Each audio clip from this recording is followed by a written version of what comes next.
standing on the right side of the cadaver, and if you take a closer look, this is the liver, this is the stomach in situ. You see, this is the stomach in situ. Alright, you see, stomach is lying on the stomach bed. Now we will take out the stomach and study the stomach. Now this is a dissected out stomach. You can see, if you study the stomach, you see that it has two ends, the cardiac end and the pyloric end. See, in most probability the pyloric end will be stained with the bile color. It is a post-mortem staining. So this is the cardiac end which has been tied. If you see another stomach, it's a bag-like structure. Okay, the cardiac end, this is the cardiac end and this is the pyloric end. The other way of identifying the pyloric end is by palpating it. If you palpate it, you can see the sphincter. Also, you can feel the hard musculature of the sphincter. Okay, so this is the pyloric end. Then what we have, it has two curvatures, the lesser curvature and the greater curvature. See, this is the greater curvature.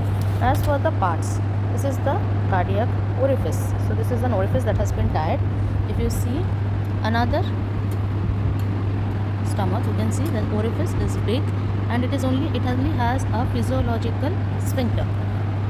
Now along the lesser curvature are attached the lesser omentum, and here there is anastomosis of the right and the left gastric arteries, and along the greater curvature we have in most part it forms the greater omentum, and the greater omentum contains the anastomosis between the right and the left gastroepiploid vessels. Now if you see towards the upper part of the body, you will have the gastrocolic ligament. Okay, sorry, the gastrophrenic, gastrocolic, and towards the fundus you will have the gastrosplenic ligaments.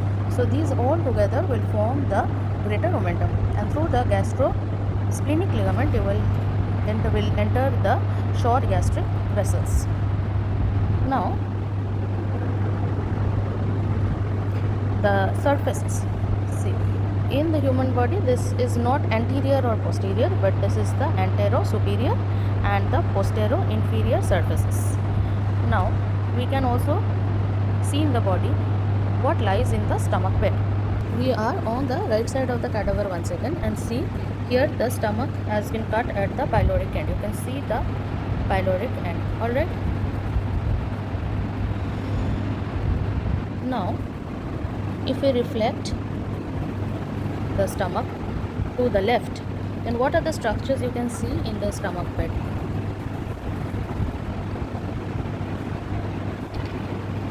We can see this is the pancreas.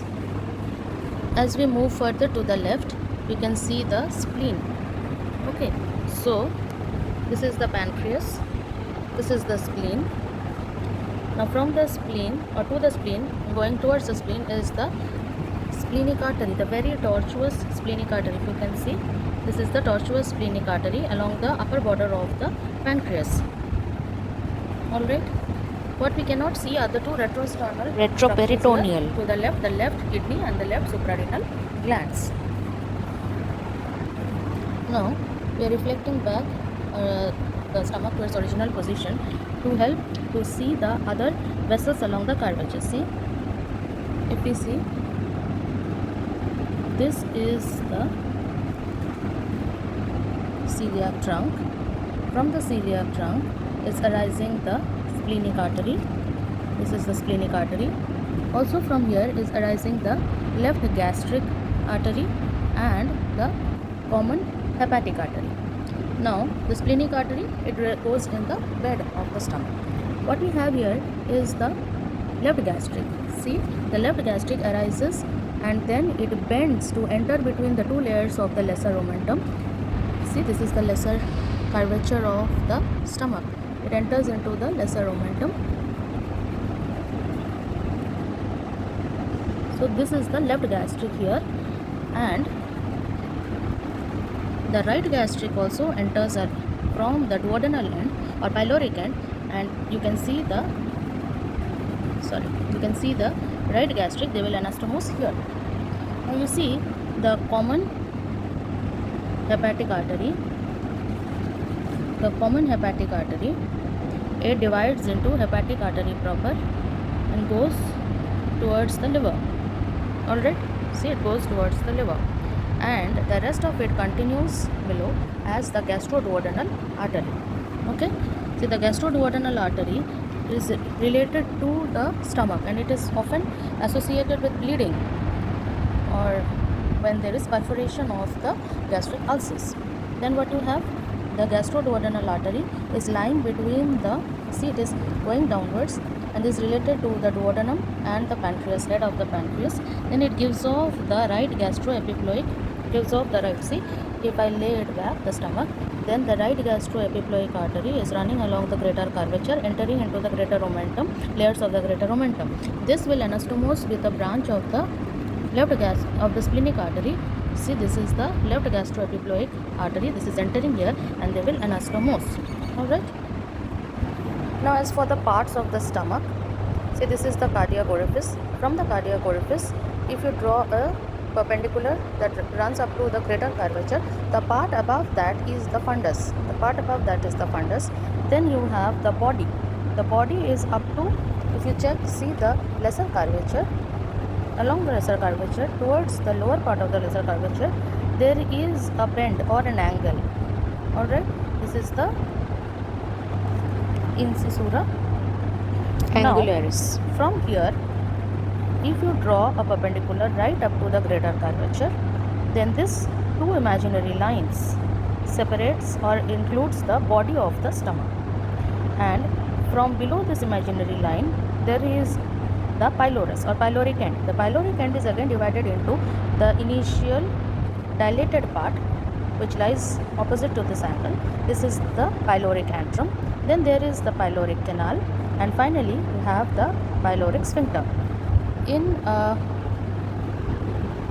If you open up a stomach, it is well visible. See, this was the cardiac end, come down, and this dilated part is the pyloric antrum.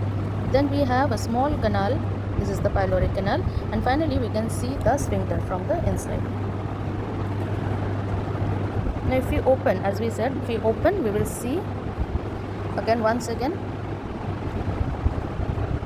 we have opened along greater the lesser curvature is cut. There are rugae, that are the longitudinal foldings inside the stomach.